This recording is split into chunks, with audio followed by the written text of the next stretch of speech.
Hello students, BSc third semester class में आपका स्वागत है। लास्ट क्लास में हम लोगों ने पढ़ा था इंटरफेरेंसेस ऑफ लाइट, प्रकाश का व्यक्तीकरण। ठीक है, आज हम लोग पढ़ेंगे जिसके हम लोगों ने फार्मूला निकाला था R बराबर A1 square plus A2 square plus 2A1 A2 cos theta. Clear है।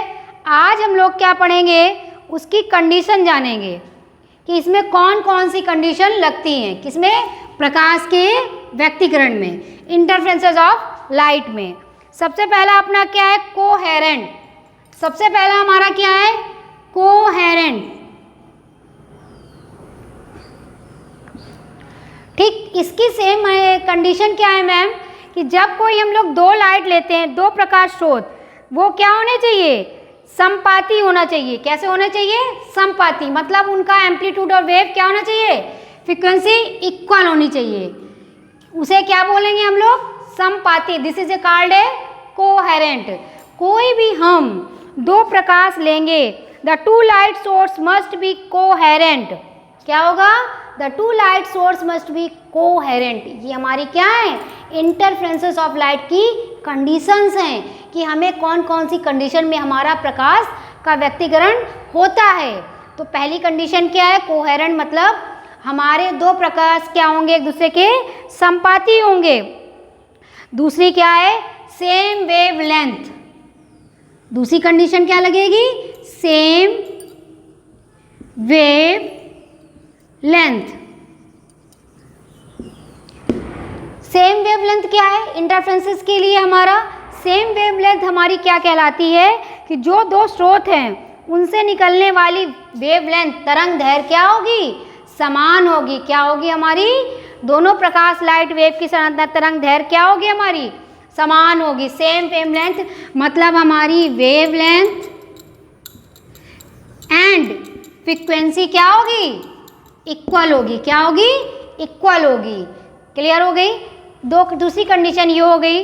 थर्ड अपनी कंडीशन क्या है, इक्वल एम्पलीट्यूड। क्या लेंगे तीसरी कंडीशन, इक्वल एम्पलीट्यूड।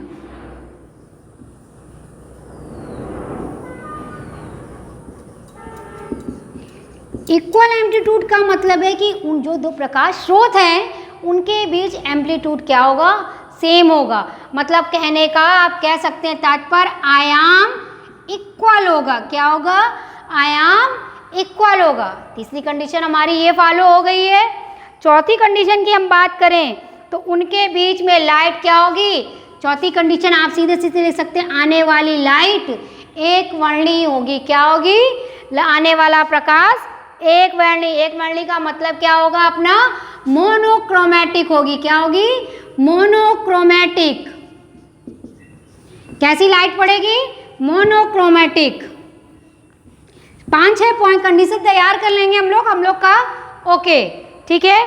उसके बाद हमारा क्या होगा कि इनके बीच जो पॉइंट है वो बहुत नैरो होंगे। क्या होंगे, पॉइंट सोर्स क्या होंगे, बहुत नैरो होंगे।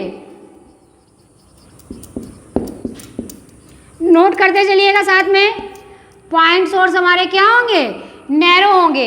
एक कंडीशन और दिमाग में डाल लीजिए आप लोग, कोई भी ऐसा नहीं कुछ भी हो, कुछ भी डाल लीजिएगा आप। ये डाल लीजिए इसमें कि जो उनके बीच में वो होती है सेम फ्रीक्वेंसी हमारी, या आप कह सकते हैं कहने को कि जो रिमेंस कांस्टेंट है ड्यूरिंग ऑब्जर्वेशन, वो क्या होगा, कांस्टेंट होगा। क्या होगा, कांस्टेंट होगा। आप इसको ऐसे समझ सकते हैं कि प्रकाश के दौरान दोनों तरंगों के बीच में पथांतर क्या होगा, स्थिर होगा। क्या होगा, स्थिर होगा। तो कुछ चीज़ें जो हैं हमारी इंटरफेरेंसेस की, उसके हमें कंडीशन को या कह सकते हैं शर्तों को दिमाग में रखना पड़ता है। क्लियर हो गई बात, ओके, ओवर।